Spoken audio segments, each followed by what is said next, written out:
ตีกลากัน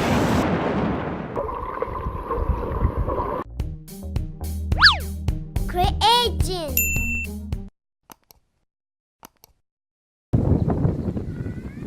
บรรยากาศมีเมฆเยอะนะคะ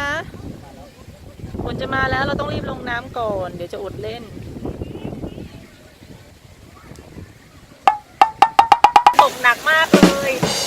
แต่เด็กๆก็ยังอยากจะเล่นน้ำอยู่มาเรามาเล่นกันสักหน่อยอยู่ไหนนะ อยู่ไหนเนี่ย อยู่นี่โอ้เด็กๆลงไปใหญ่เลยใต้สะพานนี่คือเด็กอยู่กี่คน200 คน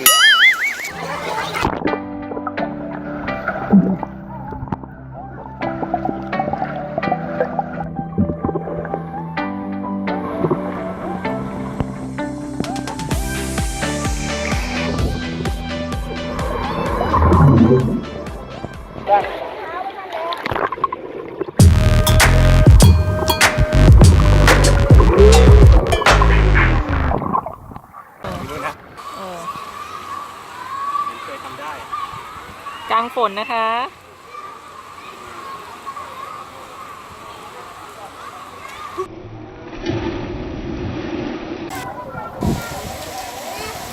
ซื้อขากบมาตั้งนานแล้วว่าไม่สบายวันนี้บางทีฝนก็ตกหนักไหนๆก็ไหนๆนะไอ้จิ๊บเนาะ จะสู้ไหม ลองใส่ดูถูกข้างหรือเปล่าเดี๋ยว ปังมันมีข้างด้วยเหรอ มีข้างด้วยใช่ไหมไม่แน่อาจจะมีลองดูลูก ขากบมันมีข้างไหมไม่นะเหมือนกันมันเหมือนกันเนาะ ลองดูก็ได้อาจจะ ลองดูค่ะ มันเป็นกบหรือเป็นเป็ดเนี่ย เป็นเศษแล้วมันเป็น ว่ายฟ้าผ่าฟันแลบเดี๋ยวไอ้นี่ไปไหน แว่น ไปอยู่ใต้สะพาน กลับไปลีกลากัน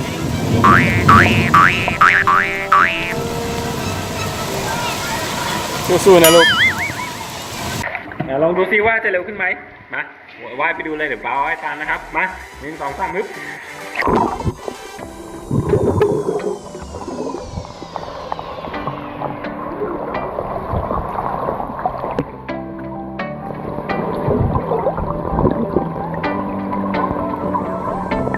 อุ้ยได้อ่ะมาเลยว่ายมาเลย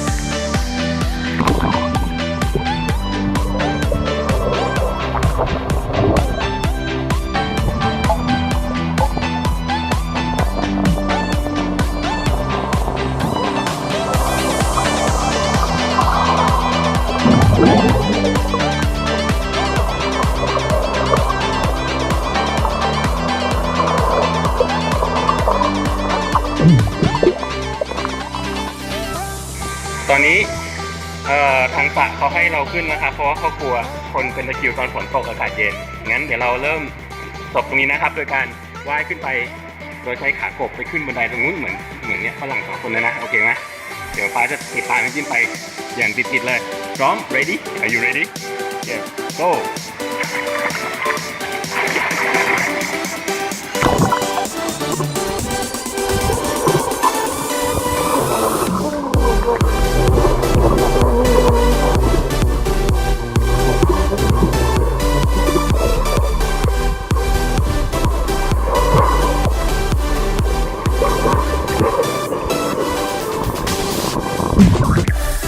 เห็นไหมเร็วขึ้นมากเลยเจ๋งมากเลย